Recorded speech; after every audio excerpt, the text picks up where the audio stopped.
coffee, y'all pull up a chair. If life's been heavy, you're welcome here. We talk real stories, the truth, the fight, the mess, the pain, what's wrong and what's right. The crime in the headlines, secrets and shame, abuse, addiction, calling it by name. Mental health, yeah, we say it out loud. No whispers here, no blending in the crowd. This ain't a courtroom, this ain't a feed. It's a table where we all get a seat. But first, coffee with Susie over Holtz, where hard conversations don't cost your soul. We talk recovery, we talk repair, we talk hope rising up from despair. We're a safe place, friends and family, small town heart with a global reach, like a local newspaper and a coffee shop door. Pull up a chair, there's room for more.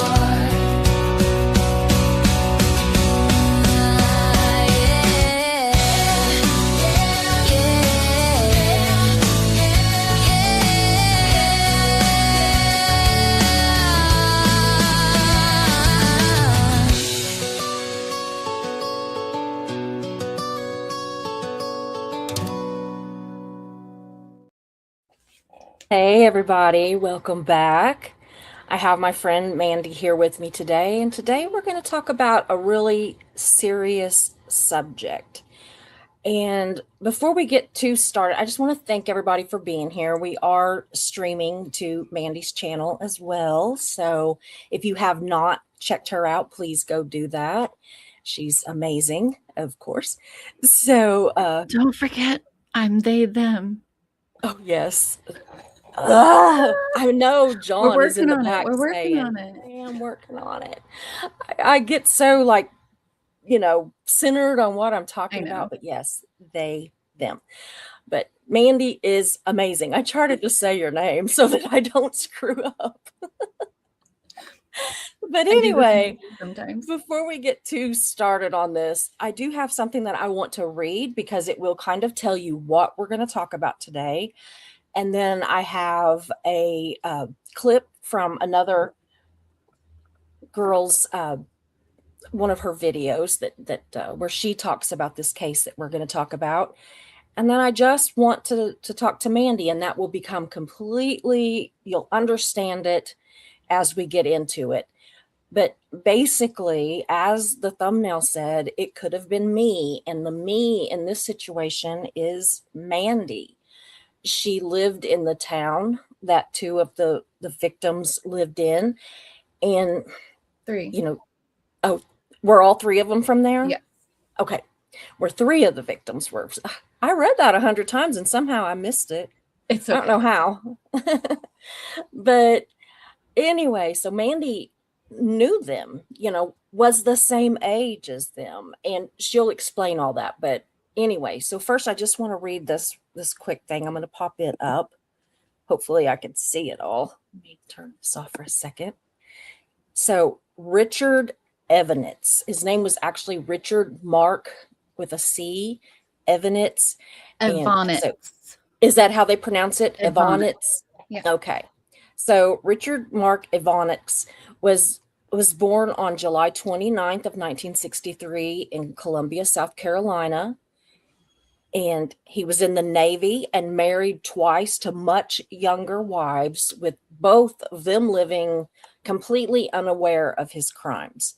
In 1987, he ran into trouble with the law when he exposed himself to a 15-year-old girl and was arrested 1 month later when his ship returned to port. So he was sentenced to 3 years of probation for this offense, okay? Then on September 9th of 86? He kidnapped 13-year-old Sophia Silva from the front steps of her house in Virginia. Police found her body in a pond, weeks later. Then or I guess that was 96, yeah. Then May of 1997, he kidnapped 15-year-old and 12-year-old sisters, Kristen and Katie Lisk, from their home, also in Virginia. Both bodies were found 5 days later in a river. On June 24th, 2002, he kidnapped 15-year-old Kara Robinson from a yard in South Carolina. He took her to his home before raping her repeatedly. He then tied her to the bed before falling asleep, allowing her the opportunity to escape and alert authorities. Meanwhile, discovering her escape, he fled to Florida, or, went that way anyway, and he was tracked to Florida on June 27th. He was involved in a high-speed chase by police to Sarasota, where he was surrounded and subsequently shot himself in the head in the standoff. The evidence discovered after Robinson's brave escape was what tied him to the Lisk and Silva murders. So, a very, very brave young girl. I want to pop this one up really quick. This is his victims that we know of. The first three are the ones that he did murder. The third is Kara, that we're going to listen to in just a little bit. And there's a picture of him. I just want, I know he's dead, but I just want to go spit on his grave or something. It's absolutely disgusting. And he fled to Florida because his wife and mother were on vacation at Disney. Yeah. And so they were on vacation. Called his sister and confessed a whole bunch of things. He said to her that he had committed so many crimes he didn't know how many. Yeah, he couldn't remember them all. Yeah, and that leads us to ask, were there more? Are there more? Mm-hmm. Bodies out there? Yeah. I'm sure there are too. I'm not going to go deeply, especially if he confessed a lot of stuff to her. Yeah, I'm sure he wasn't talking about petty crime and stuff like that. Nope. If he's going to confess something, he's talking about big stuff. And as I said, I'm not going to go into a whole lot of detail about how he murdered these young girls, but let's just say that the things that he did really lead you to believe that this was not the beginning of, his crime spree. This was something that I believe went on. We don't know, but I believe it went on for years. I really do. So I think there are many other young women, like 18, 19, 20-year-olds that were murdered in the area he was living at the time, around the same time that these girls were murdered as well. But those ones are still unsolved.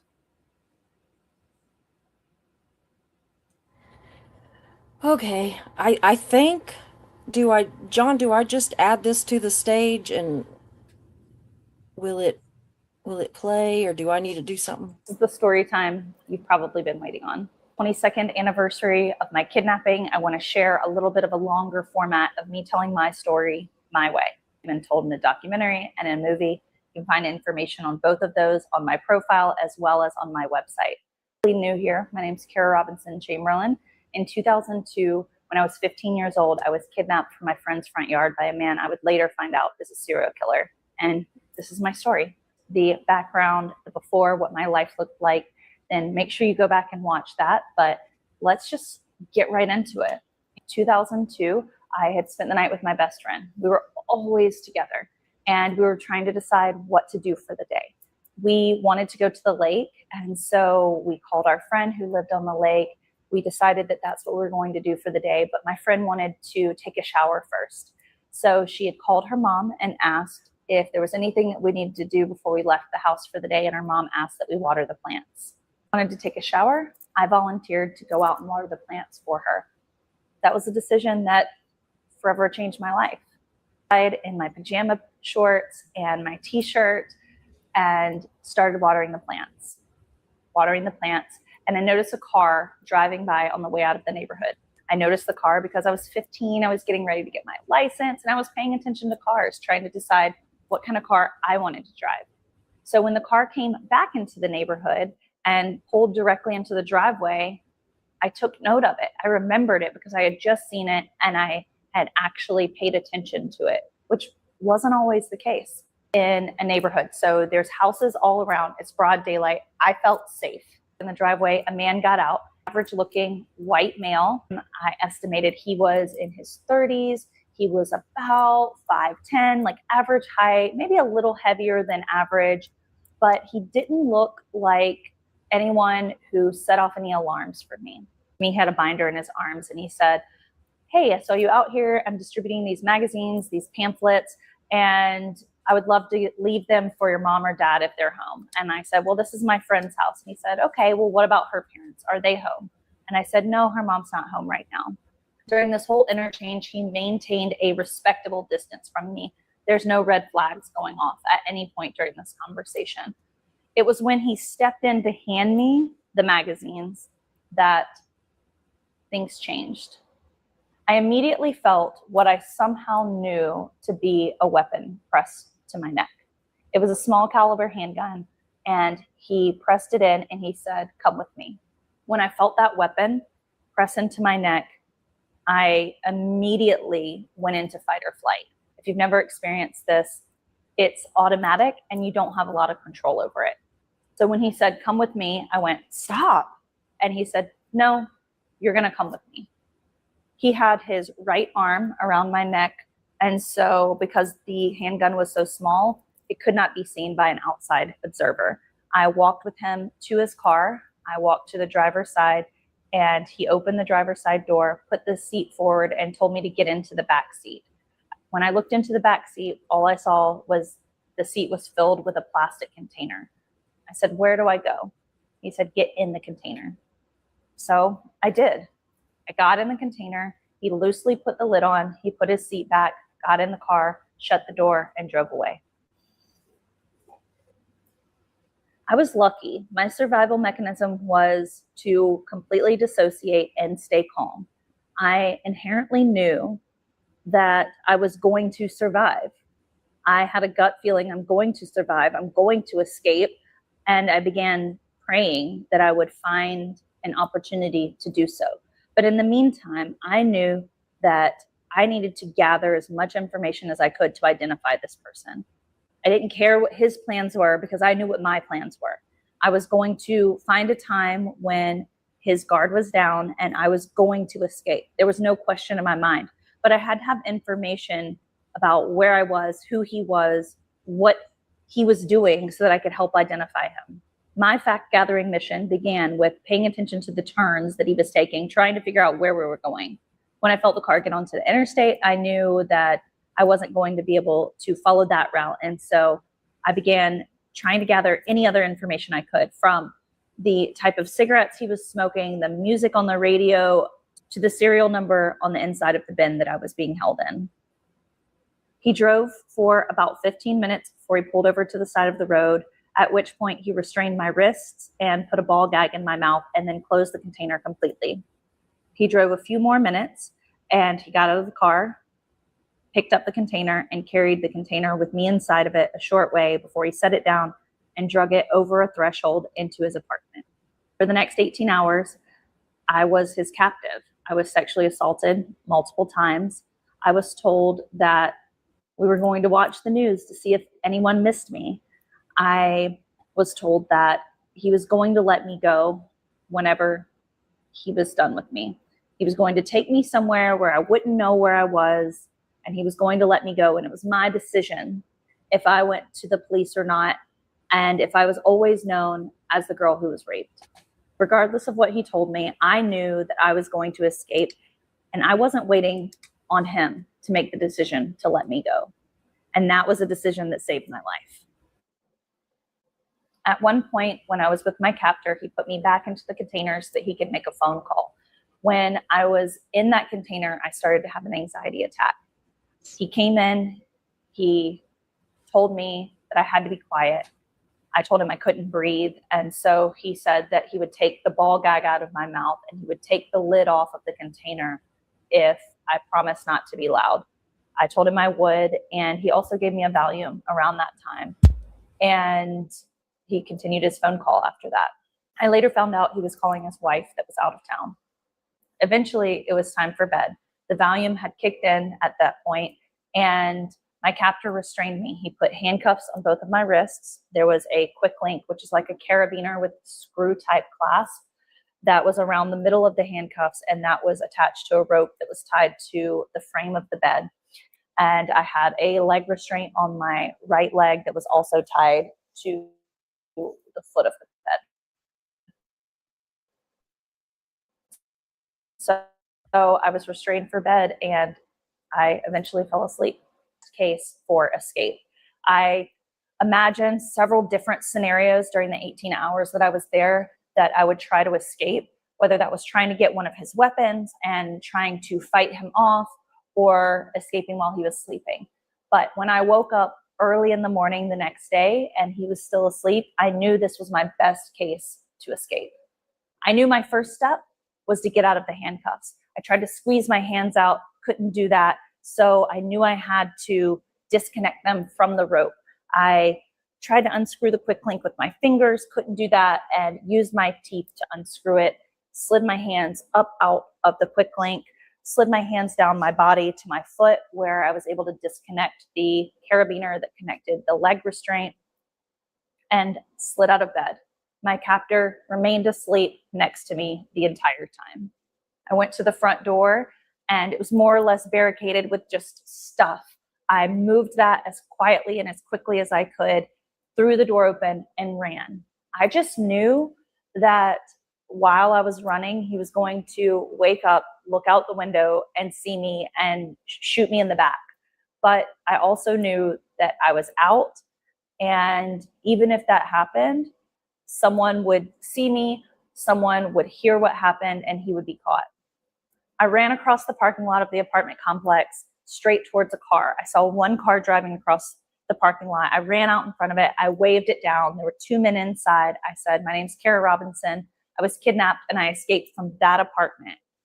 And they said, "What do you want us to do?" I said, "Take me to law enforcement." And they did. When I got to the regional sheriff's department, I ran in, didn't see anyone immediately, but heard a voice say, "Ma'am, excuse me, ma'am, can I help you?" And ran towards the voice. There was an officer sitting there at a computer. I told him, "My name's Kara Robinson.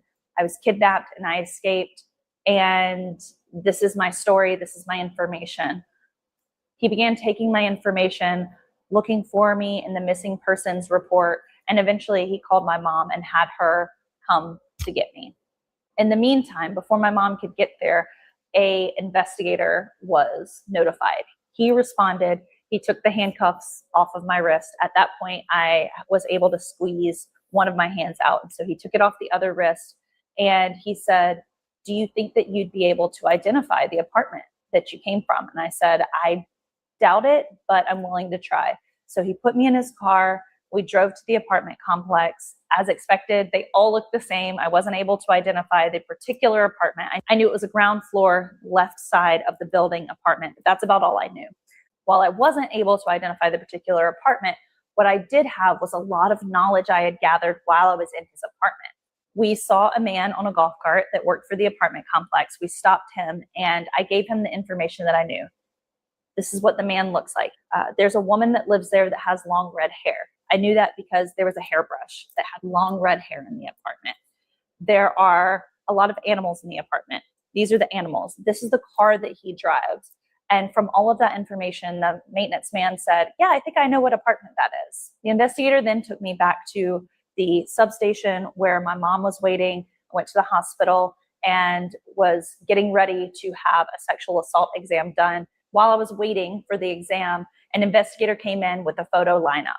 From the information that I had given them about the apartment, his dentist, his doctor, all of this information that I had gathered while I was in his apartment, they were able to identify my captor. They brought me a photo lineup. I immediately identified him and found out my captor's name was Richard Mark Evonitz, and he was not in his apartment. He was officially on the run. Law enforcement was searching his apartment during this time, and they found some pretty disturbing information. They found a lockbox in his apartment that contained a lot of materials, but most notably were newspaper clippings about 3 homicides in Virginia in 1996 and 1997. Law enforcement immediately notified the task force for those 3 homicides, and they responded to collect evidence. Meanwhile, they're obviously on the hunt for my captor. They have very little information about where he is, but eventually his sister calls and says that she's supposed to meet him in Florida. They had been tracking his cell phone at the time, triangulating his location and watching him move down I-95 from South Carolina towards Florida. He's supposed to be meeting his sister at a restaurant, so they have a law enforcement officer sitting there waiting to intercept him. He pulls into the restaurant, gets spooked, and goes on the run. There's a short police chase with speeds up to or over 100 miles an hour, obviously wrecks. They send in a canine to apprehend him, and at that point, he has a weapon in his hand and takes his own life there on the side of the road in Sarasota, Florida. His story more or less ends there, but mine just started. While this is a story that many of you know me for, it's not all of who I am. It's not something that defines me. It is something that shaped my life, but it's not the shape of my life and who I am. I'm a lot more than just the girl who was raped. Following my captor's death, he was positively identified as the person responsible for the homicides of Katie and Kristen Lisk and Sophia Silva in Virginia. I went on to form relationships in law enforcement, which led to a career in law enforcement. I worked for Richland County Sheriff's Department, which was the agency that investigated my case all through high school and college. When I graduated college, I became a fully sworn deputy at Richland County Sheriff's Department. I worked as a school resource officer and then as an investigator investigating sexual assault and child abuse cases. And finally, as a victim's advocate up until the birth of my first child. So that's the broad scope of my story. If you want to know more, please be sure to check out the documentary or the movie. Like I said, you can find more information on both of those on my website, which is KaraRobinsonChamberlain.com. But I also do a lot of Q&As, and I'm happy to answer any questions you might have. So that's it. That's the story of how my life changed and the event that forever would shape who I am, but definitely doesn't define who I am. Whew. Wow, right? I thought that it would be much more meaningful if we just let her say it in her words instead of, necessarily trying to go back and, and tell her story, that we would just let her do hers. And please, y'all go look her up. She's doing some amazing work. She's on Hulu and several other places that you can find her. Yeah. Wow. Absolutely. The show on Hulu is called Somebody Knows Something. Yes. And she's trying to help bring light to missing persons cases to try and get like fresh eyes on them and stuff like that. Yeah. I mean, it's amazing. I don't know if I would have the strength to do that. I like to think that I'm a strong person, but I think that I might be one of those that would just kind of want to push it aside and forget. And she is doing something so amazing by not doing that and helping others.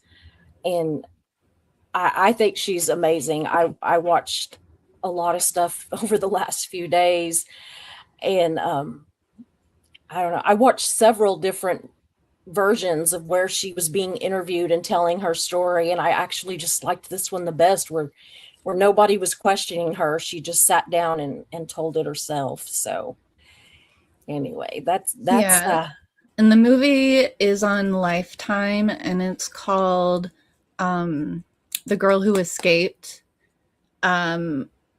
She started working with Elizabeth Smart, if anybody knows who she is. Elizabeth started kind of pushing for a more like victim survivor atmosphere rather than focusing on the monsters and glorifying the monsters, and actually giving back the control of the story from the I'm also on Twitch. My friend Jen Elizabeth Smart was on Designing Women. Really? I did not know that. But so she's doing a lot of great work, and so since she put out her movie and she had complete control over it, she's been helping other survivors like Kara and stuff be able to make their own movies and be in control of it. Yeah. Wow. Yeah, Elizabeth Smart's pretty amazing anyway. I mean, yeah, she's a beautiful soul too, absolutely. I've watched several different things that she's been on, and even though, I mean, it's been a few years since all that happened, I really went back just recently with kind of fresh eyes and ears, and watched a lot of the stuff where she tells her story, and she speaks so just eloquently, just like Kara does. They are both such amazing young Well, women. it comes from like also like practice, because they do like keynote speaking and absolutely stuff like that. Yeah, absolutely. Now, how I basically came to know about the story was just kind of by accident. Mandy we were just talking, and you just kind of mentioned it a little bit. This has been a few weeks ago, and we were busy planning something else. So I kind of filed it back, and I said, don't think I'm not going to come back and want to talk to you about this, because I'm going to want to talk to you about this. And so we finally, got together, and so here we are. And what I'd like to do, Mandy, is just kind of let you tell your side of this story, your connection to this story from your viewpoint, and again, I know that it's extremely triggering, and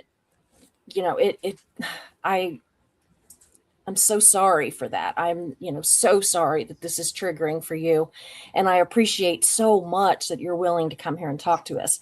So again, tell what you want to tell, don't tell what you want to tell, whatever. But if you could just take us back to Mandy back then when this happened, and kind of tell us baby Mandy. To baby Mandy.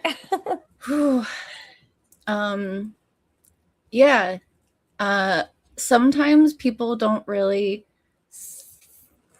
think about what these types of events do on the community at large in the areas. And I think even if I didn't know Kristen and Katie, it would have still been pretty difficult, because my hometown is Fredericksburg, Virginia, which is Spotsylvania County. And it's very large now, but back then there wasn't much development. And so it was still kind of a small place. And you have like Fredericksburg's pretty small. And then when you start to get to the outskirts of Spotsylvania County, it's just like really rural. And the place that he moved to was Culpeper County, which is like 30 to 40 miles west, I believe, of Fredericksburg. And that's where him and his first wife moved to in the mid-90s. And I would look up her story as well. She's on TikTok. She came out like a couple years ago with it. I mean, if you put in his name, so much comes up now. You can definitely find it. Her story was really interesting because she just thought that he was cheating on her, maybe, because she like felt things were off. and he like increasingly started, I guess, getting more verbally abusive and stuff, and she left him.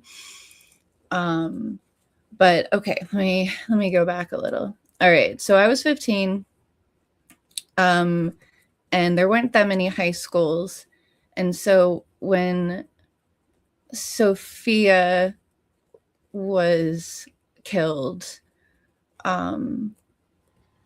it was just like, okay, well, oh my God, some like teenager got like murdered. What? And then she was found, I think, 5 weeks later. And this was like towards the end of 96. And then May 1st of 97, Katie and Kristen go missing. They found them pretty quickly. Now you knew them. Yes. I knew a little bit more because she was my age, and the connection I had to her was through my softball team. She had a best friend on my softball team, so sometimes they would come to the games and stuff. But these girls were taken in broad daylight, all of them, like in front of their houses, like right after school. And this was actually, very much the height of the latchkey kids and all that, So a few things definitely changed by that point. It felt like he was hitting different high schools. First it was Cortland High School, then it was Spotsylvania High School. I was like, oh my God, is it gonna be like my school? I remember people, like adults, I think some adult parents were really strict about it, but I think my grandparents maybe opted for, let's just not talk about it, because that's how they dealt with everything. Let's just not talk about things. We were all like kind of like, the school counselors were fully available at that point, and they started canceling after school activities. There was a curfew.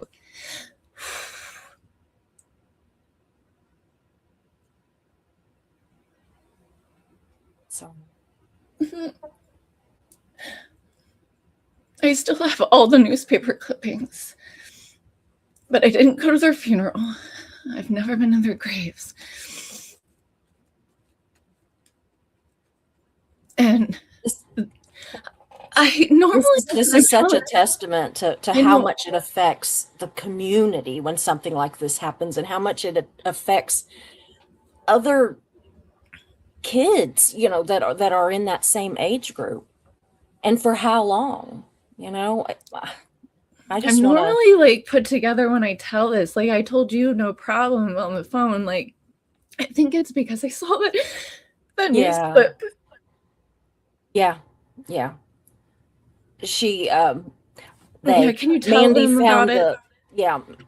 Mandy found the news clip whenever it was announced on the news and everything. And I think that was very triggering for them. I really do. To see something that's made now, is triggering enough. But when you see something that you probably saw back in the day, or that, your family and your friends all saw back in the day, and, just the way that it looks, things look different. And to see a clip from your hometown, it has to be so incredibly just triggering. I cannot imagine. And I'm just so incredibly sorry. Like I even remember the details from the newspaper, and I remember freaking out because I was like, why would they print that? Yeah. And I think that newspapers back then printed even more than what they do now, to be perfectly honest. I've seen, whenever I had the newspaper, when I bought it, it came with every newspaper that was ever published of theirs, and I would sit and look back at some of the different newspapers through the years, and man, they told details that I would never have told, that we just wouldn't get away with, now or even a few years ago. Mhm. So I absolutely And I do think that understand. sometimes it's important to have those details so people understand how real it is. But at the same time, man, when you're talking about children, and they had like no leads. And I remember Sophia, after Sophia was murdered, they thought they had someone, and then I think the lab messed up with the investigation, and it turned out it wasn't that person. And I remember people telling us, well, look out for this kind of car, look out for this, and but they just had nothing. They had nothing. Yeah.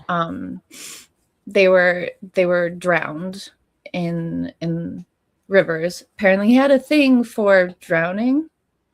That's a detail about him I didn't know. Yeah. He was like obsessed one of the things with he did he like was obsessed with like water and drowning. Trying to think of other details. So since this happened in May, and by June, sorry, I will be probably ticking a lot. Okay. That's all right. It happens when I get emotional. Anyway, I have my ice cream stress ball. Bless your heart. I just have the regular little stress ball. I like fun ones. I might as well show you this other one. Where did I put it? Oh no. I don't know where I put it. Never mind. But it's like a little fish, and like you squeeze it and a little bubble pops out. Oh wow. It's really cute. But anyway, so yeah, it happened in May. They were found, and then it was the end of the school year. And like I said, and like you said, but our neighborhoods went from unlocking doors. Oh. Like we had our doors unlocked all the time, even cars. Yeah. Mm-hmm. And then everybody started locking things. I felt like maybe because things were dying down, parents may have been lifting up just slightly. I was still able to like go places and stuff, but obviously like I needed to check it. Yeah. So my cousin at the time lived across the street from me, and we were on my back porch. Like we would like stay up all hours of the night and then decide to sleep at one house or the other. Yeah. In the summer.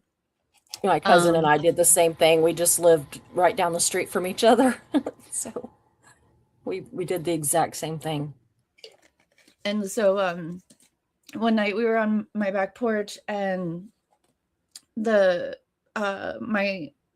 my backyard and all the backyards on that street kind of were like open to a big open field and hill that was empty, and then it had a creek behind it with woods and stuff, which I always like. We always played in those woods. It was such a fun time. I never caught any fungus on my feet, but my friends who always like would go barefoot in the creek. But anyway, I'm sorry. That's how I deal with like telling things is laughing a little. You do you. You do you. It's absolutely understandable. So I do the same thing. We saw like 2 doors down, the backyard light motion sensor kept going on and off for a bit, and then we kind of like looked at each other and we're like, that's kind of weird. And then I remembered a detail that I didn't tell you the other day. We saw like a flashlight. I swear we saw a flashlight somewhere behind one of the houses. So we were on my back porch, and it has just like a half wall, and we kind of were like sitting up and just kind of like peering over the wall. And we were like, and that light would never go off unless someone was back there, like for real. Yeah. And so we were like, well, let's just go back to your house, because she was like, walk me home. And then I was just gonna like stay there anyway. So we started walking towards the street, and then we saw a figure. It was dark, and it freaked us the fuck out. It was like this figure had a hat on, right? I'm pretty sure it looked like he had a hat on. There's like really no lights on the streets. Sometimes people leave their porch lights on, but yeah, it was really dark, so it was hard to like make out anything, but it was definitely like a man, and he was walking kind of slowly.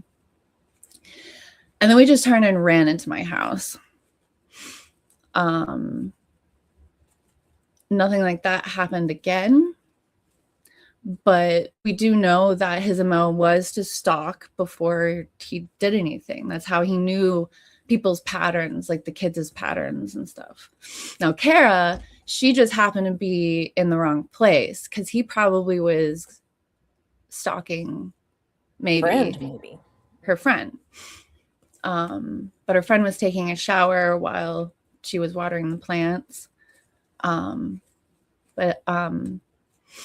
Yeah, no, things changed a lot. And over the years, me and my friends have wondered and dug into other missing persons cases. The biggest one being Alicia Showalter, who was found near where he was living. There was like a few murders around right before these girls that they kind of dubbed the Route 29 killer, because there was a few, but they also didn't know if they like, because none of them were really fully matched. So, but the only thing was that they were like, happened to be on the road at the time when, like, I think Alicia Showalter had her car broken down, and she was like outside of her car when he rolled up, or someone rolled up. Not blaming Richard, but you know, possible. And so to this day, her family keeps trying to bug the FBI to test DNA to see if maybe his matches anything for hers. And at one point, I think he was a traveling salesperson. So that makes sense that like it would be easy to travel up and down the East Coast. So we've been always looking at cases from like Maryland all the way down to South Carolina, where he's from. Now, I wonder, did he live, did he live around Virginia or anything at that point, and move to South or to North Carolina, or did he? Yeah. So him and the other girl that he met, who was 17, who came from, I guess, a really troubled background as well. And she's apparently seems troubled. I have no idea. I've just read things. She apparently still adores him and loves him and doesn't think he did it. I don't know. I don't want to touch someone else's trauma. Like I mean, it's gotta be hard either way. Like, so she was young, as well as like his first wife was 17 when they met. And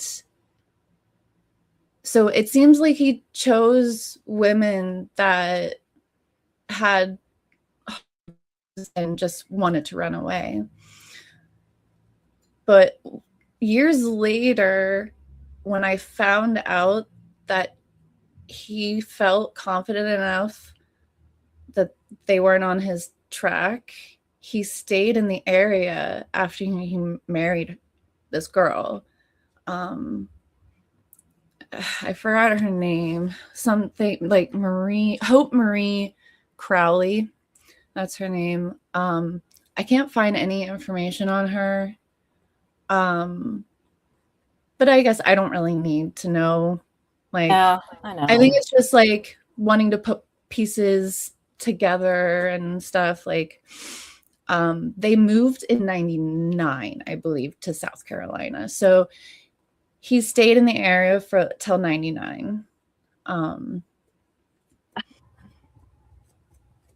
Yeah.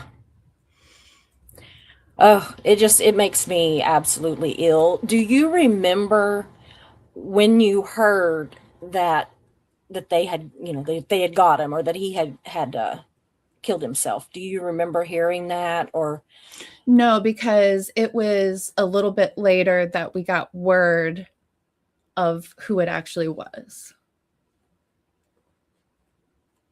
I was just wondering, like, if that brought Yeah, because they found closure all to. this evidence, and at least linking him to their murders. They have other weird things, but they couldn't like find a trail.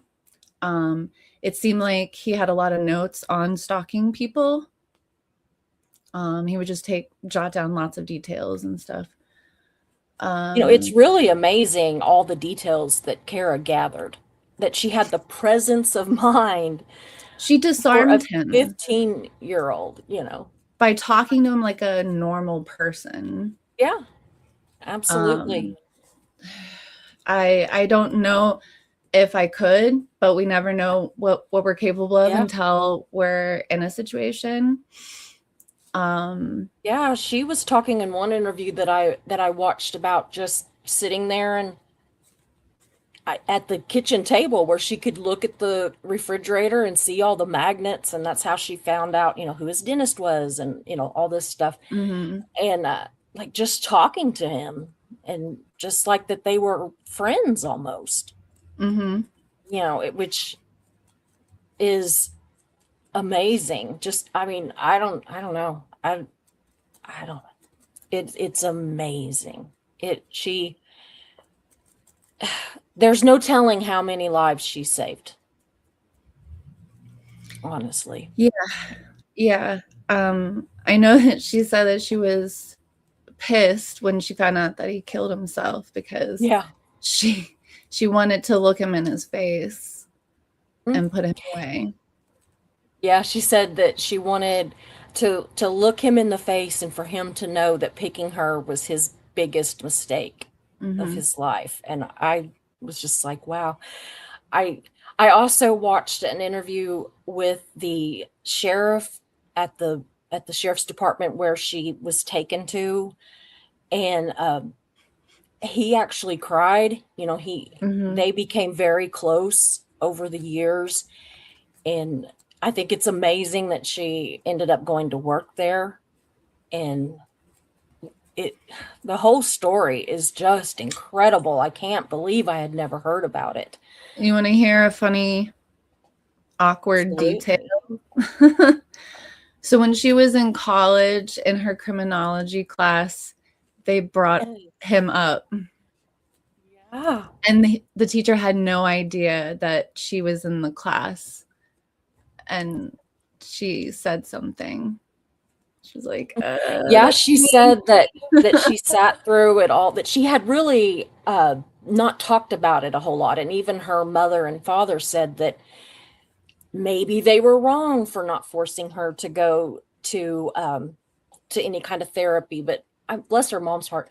Her mom said, who was I to force her to do anything after what she had gone through? And I, as a mama, I felt it. I absolutely felt it. And people can, armchair quarterback it all they want and say what should have been done or shouldn't have been done. But you don't know. You don't know unless you're in that, and you don't know unless you're talking about your 15-year-old child. You don't know. And she's so just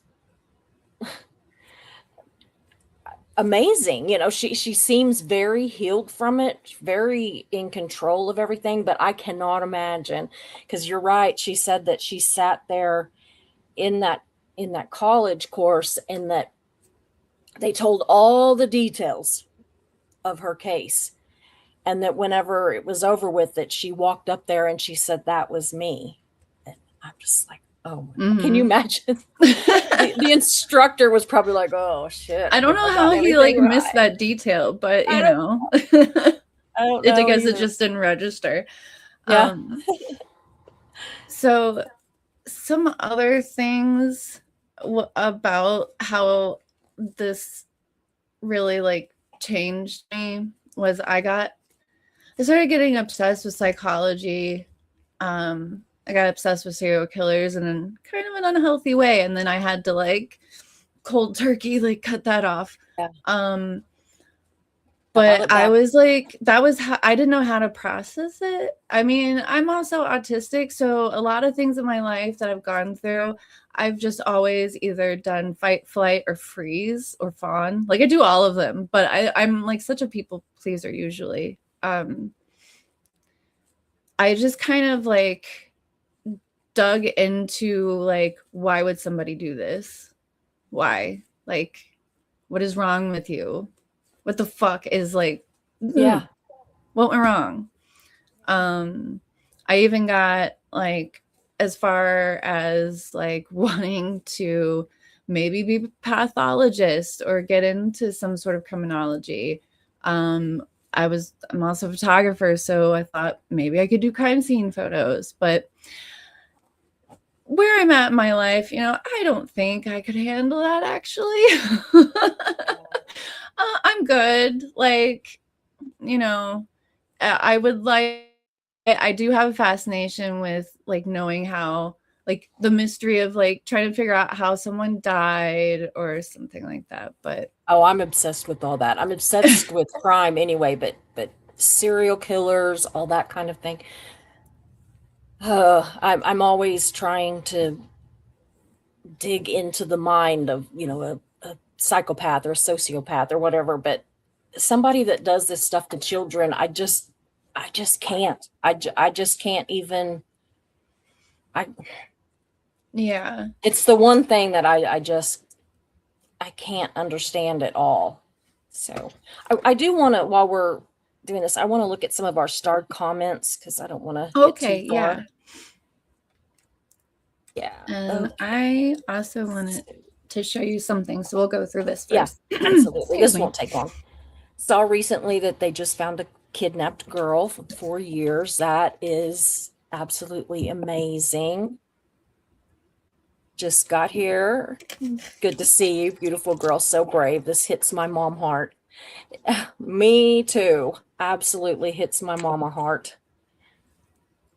Hales, I didn't care what his plans were. I knew what my plans were. What a powerful statement. Absolutely. Hales, that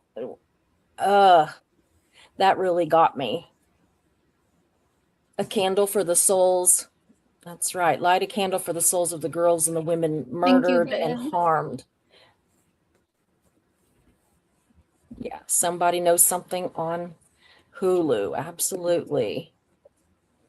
The girl who escaped on Lifetime. Hales is on top of it. I know. They're awesome. Know it. That is so hard to experience. It must have been harrowing to experience mentally and emotionally because it takes away from your sense of safety and innocence. Absolutely. That's what, when you were telling me this story the other day, all I kept singing was Baby Mandy. I kept imagining. Because I don't know. I think of you as a kid anyway, you know, and so I just I'm 44. I know, but I'm a daughter your age, so it's like, this is my child here. And it just like, I just want to go hug baby Mandy. I just like, oh, I'm serious. I'm not even playing. It is so scary that really, that he was just skulking around you and your cousin's house. Yeah, absolutely, Hales. That would set off some alarm bells. Absolutely. It creeped me out. Yeah. How long after you saw the Hat Man did you find out that it was him? Well, they don't know that was him, but I have a sneaking suspicion that was him. It's very I possible, mean, but because seriously, anybody that lived there, what the fuck would they be doing walking? You know what I mean? it They was would know late that at would be, night. yeah, they would know that would be sketchy as hell. So I just don't think that anybody that had any reason to be there would have been there. I think it had to be somebody that had no reason to be there. And that's Susie's theory on this case. The legal system needs to take the physical act of stalking and peeping seriously before someone goes missing and has something worse happen. Establish the stalking and proactively set, yeah, restraining orders, etc. Absolutely. Absolutely. Prevent SA, rape, and worse from happening instead of making reactions. Yeah. Oh no, my light, it's uncharged. I have to charge it. I don't have any more light. I'm not bright It enough doesn't now. look bad though. It doesn't look bad. Okay. Quiet Peaceful Dance says, when I watched the documentary, I had horrific anxiety when she talked about her escape.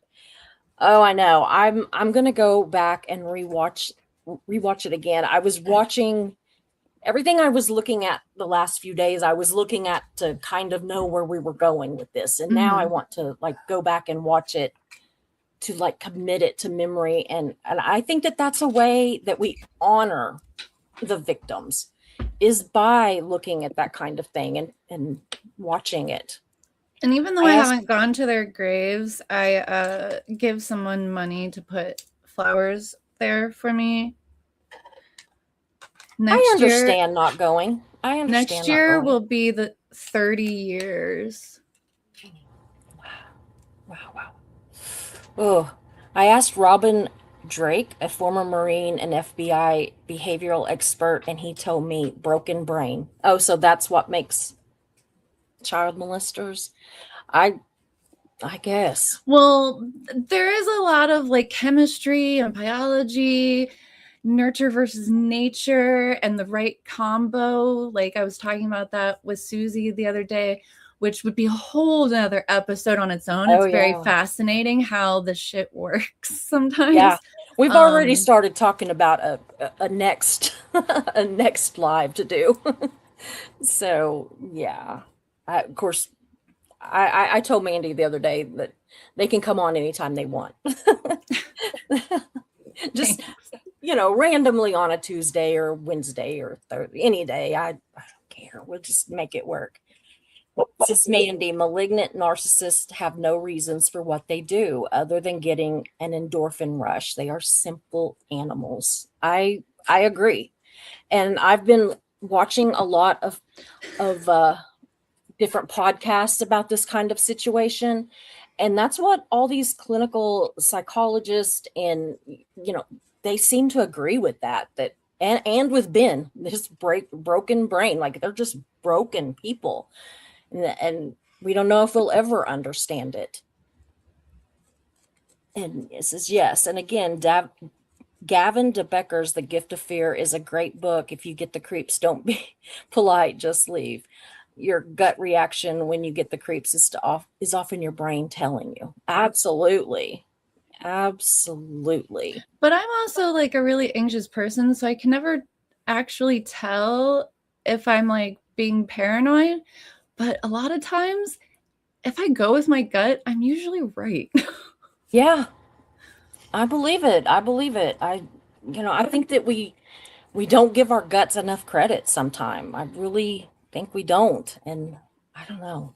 And honestly, for me, I feel like every time I have seen Kara, even before I start talking to her, I was like getting some sort of closure. Like even though the details of it were hard, I like knew exactly what they went through, and I mourned that part of it too, because it's so disgusting. And when I finally reached out to her, like I know she keeps in contact with both of their families. Mm-hmm. I'm totally proud of her for how far she's come. She's even helped me not just with her story, but like during the pandemic, she started doing EMDR, and she taught me about that, and I looked into it, and then I started doing EMDR, and it actually was like helping.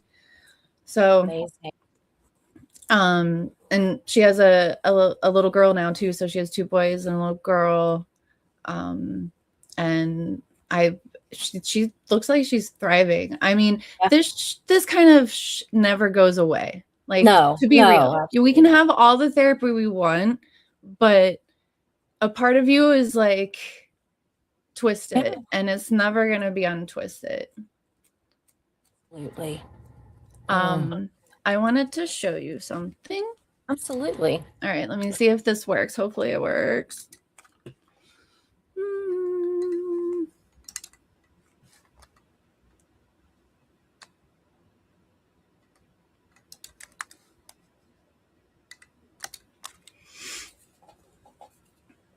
Can you see this? Yes. Okay, I'm going to add this to stage. Is this what you're talking about? Let me turn this off. Yeah. I need to do a little rearranging.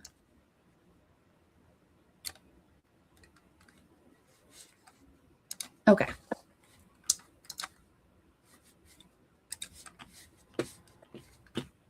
I'm just rearranging my desktop really quick so I can make sure I see us and I can see what I'm doing. All right, so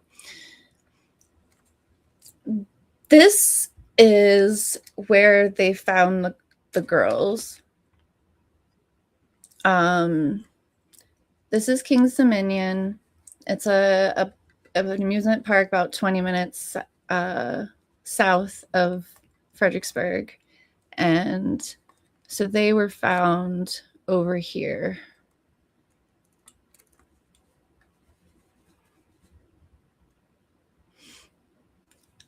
Someone who went over this bridge saw them.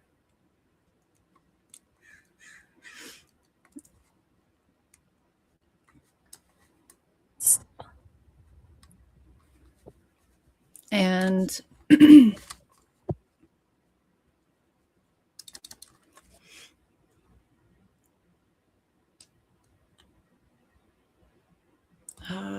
shoot, hold on, what was that address again?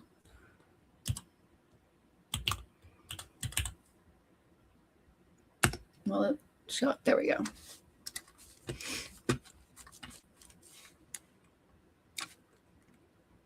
This is my hometown. Mm-hmm. So down here is where they were found. I don't remember what I tagged this over here for, so ignore that. But this is around where they lived. Yeah, it's our courthouse. They lived right by Spotsylvania High School, wherever that is over here. But it gives you an idea of like where they were taken from.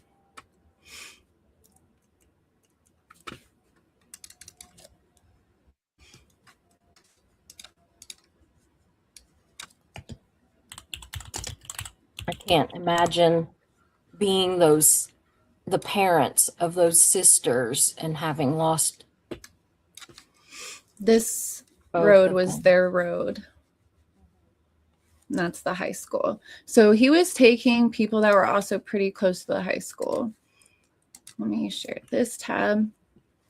So this is where Sophia was found. A construction worker. I'm guessing they were probably doing construction back then on this area. Found her here in King George County, which is like 45 minutes east of Fredericksburg. And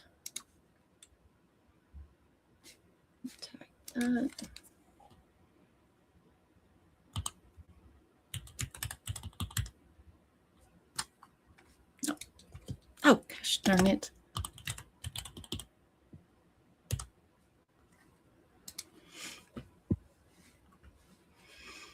She lived over here.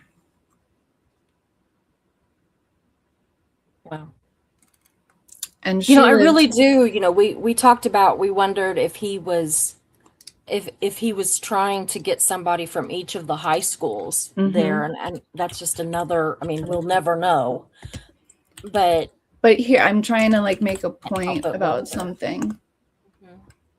Okay.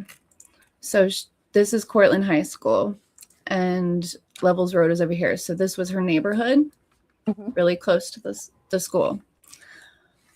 Okay.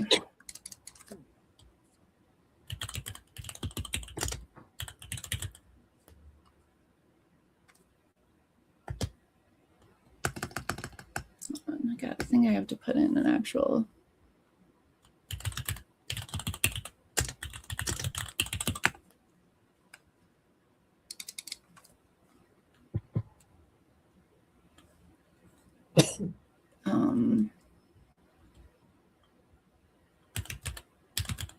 Actually, I think I can just zoom in and I can show. I don't think I have to. Am I doing the right one? Nope. Sorry, guys. I'm you're fine. No problem. So this was my high school. Guess where my neighborhood was? Gonna guess quick or close. Yeah. Over here. Like, I've walked to school before. It's not a hard walk, but yeah, I'd walked to school before. So you can see how close everybody, like I even lived like right by there. Oh. Yeah. It's so scary. And, you know, I told Mandy the other day on the phone that I'm just so glad that they're okay and that, you know, they were safe. And thank you, lady. If you just got here, you're gonna have to go to my YouTube and watch back this video. Because we're talking about some heavy stuff. And I did tell you I was gonna be live today. Here I am, but it's not cozy and fun time right now. Yeah. By the way, I've seen several people who absolutely love your hair. I know. Myself included. It's like, gorgeous. I love the compliments. Like, I think that's why I've always dyed my hair too, because like I want to look fun. And I just like, it's not that I crave attention. I just like when people like my hair. There's absolutely, because it's like, it's art to me. It's my artistry. Absolutely. And when I had my hair all like almost black, nobody said anything because it was just like dark brown. Nobody said anything. I was like, no. I've had my hair so many colors, and I'm in my just pretty much go back to my natural color stage right now, my natural color era. But that doesn't mean it'll last long. But yeah, I love your hair. I always love your hair. And Hales too. Hales has always got cool colors. Oh, hi, Christy. I just saw. Sometimes when I'm like in like I got to get things out of my brain, I like don't even look at the chat. Oh, I do the same thing. I absolutely do the same thing. Yeah, like I just decided to do kind of the Billie Eilish thing. I know she's not the first one to do it, but I just call it the Billie Eilish thing, where you do like different colored roots. And eventually I want to make the purple just lavender, like a pale purple with this pink. I don't know. We'll see what my hair can do. Well, I think it's great. I love it. Well, I think that we're going to go ahead and call this one good. I figured we'd go about an hour. I don't want to stress you out for too long. Please. I'm okay. I'm doing take care of you. I just want you to take care of yourself. Does anybody have any other questions? Yeah, if there's any other questions. Yeah, like Starburst. Ben's really liking your hair. Yay. Yeah, I've got to go eat some food. Yeah, me relax too. my brain. But I appreciate people wanting to, you know, highlight missing persons cases and give voices to like victims that, you know, or I don't consider myself a victim, but when you think about a community, everybody's kind of a victim in that. Everybody is kind of. So it's really good for people to hear how things can really change people That's in an like area. it's not the same thing, but speaking about communities and being victims and stuff, a few years ago we had wildfires here, and we lost over 400 homes in basically Mm. our community. And I didn't lose my home, but even the ones that even people that didn't lose homes are still just traumatized to this day over it. There it's so I mean, it just speaks to community and how that those kind of things Kind of like affect a collective everybody. grieving, because even people who Exactly. didn't know these girls, like I don't know Sophia, but Absolutely. I'm like, Yeah, man, that's horrible. Like I feel absolutely. so bad for families who have to lose their kids, I do too. I do too. especially in violent ways. Like, Oh, I know. Yeah, with violence or like where they don't know where they are. I'm so glad that these yeah, girls were found. And oh, it just makes me hurt thinking that there's some out there that maybe haven't been found or that they don't know what happened to them, or who basically yeah. did things to them. I think that the not knowing has to be so much harder than the knowing. If there's any I think kind of it would be for scale, me. I know. think it would be for me as well. Like not being able to have any sort of closure. Yeah, And that's why it also feels like, yeah, we kind of got justice, but not yeah, really. not He really. he took the Yeah, coward's way out yeah. and didn't have to confess all of his freaking crimes. Didn't have to see his name and his face plastered all over everything, and it makes me sick. He really, you Mm. know, yeah. Oh, yeah. Ben says, I get it. I was affected pretty profoundly in pretty profound ways by someone I barely know losing their daughter at Columbine. Absolutely. That was another thing that kind of rocked my world as a goth person. Yeah, Like, I'm sure. we kind of got targeted in my high school more than we already Hmm. were. Like, Yeah, I actually got called to the principal's office. Like, you got to make sure mental health kid, you're not going to like actually do something to the yeah. school. Like, everybody was on edge. My friends who Uh, wore trench coats stopped wearing their trench coats because they were just like, we were all like afraid of like the other people who wanted to yeah, harm us, I absolutely. guess. Absolutely.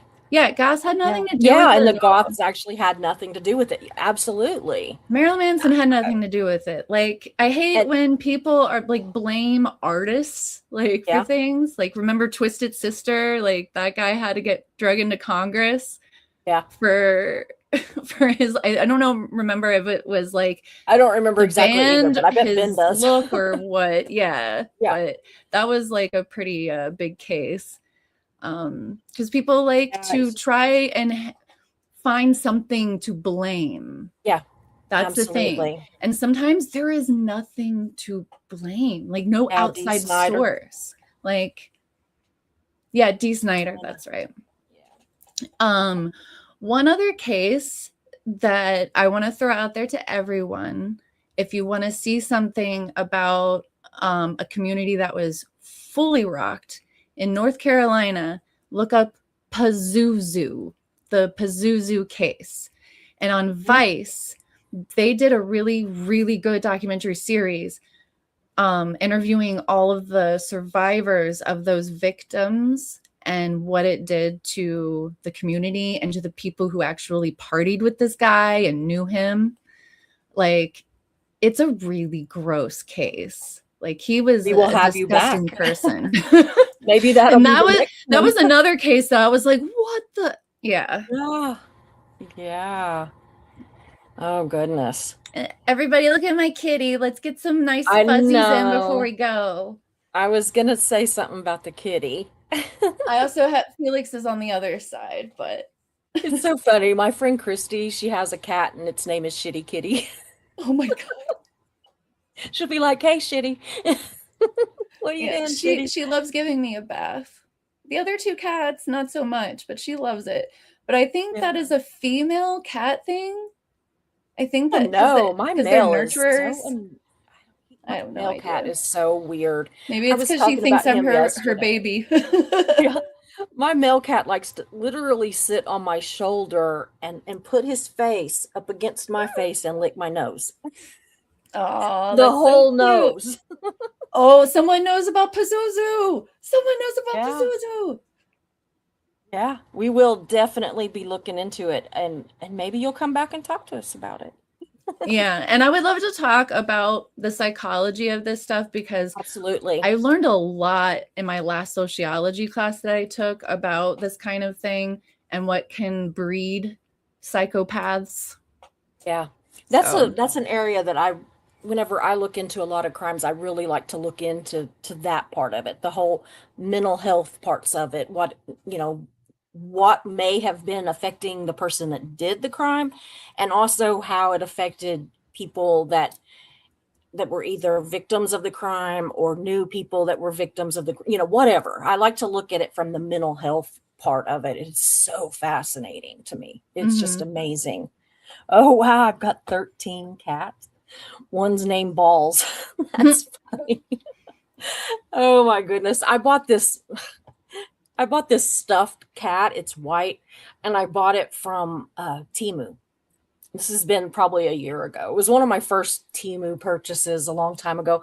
And it was just like this big, fat, white stuffed cat. And I thought that it was adorable. I got it here. It had 2 great big white balls. And my granddaughter, Veta, took it home with her, and I thought surely her mom, I told her, I said, cut those things off or something, but she won't. Veta won't let her, and she named it Snowballs. that's amazing. I said, oh boy. I'm like, oh well. When we live out in the country, we live on a farm. The kids around here know these things. It's not nothing new. So, but anyway, thank you so much, Mandy, for being here. I can't thank you enough. I love you to pieces. I surely do. Thank you so much. And thank you and everybody, to all the chatters. And thank you to everybody that's here from Mandy's channel. I'm glad she got it worked out where she could stream it over there too. So as for my channel, we'll be back tomorrow. We've got a really interesting show tomorrow too. So anyway, I'm gonna go eat some food, y'all. And I'm gonna go eat some food as well. Make sure everybody stays hydrated. It's very important. I'm found on almost all socials, Great Catsby _, but on Instagram there's a _ between Great and Catsby because someone has the name. But thank you so much again, and let's keep highlighting like missing persons cases. See if any like details can be found. You just never know. People, get found. We might end up helping somebody. Who knows? But anyway, I'm gonna go. Thank you so much, and I will see everybody tomorrow. Bye. If you watch till the end, we can't thank you enough. We hope that you'll come back. Hope that you made a new friend. Because at But First Coffee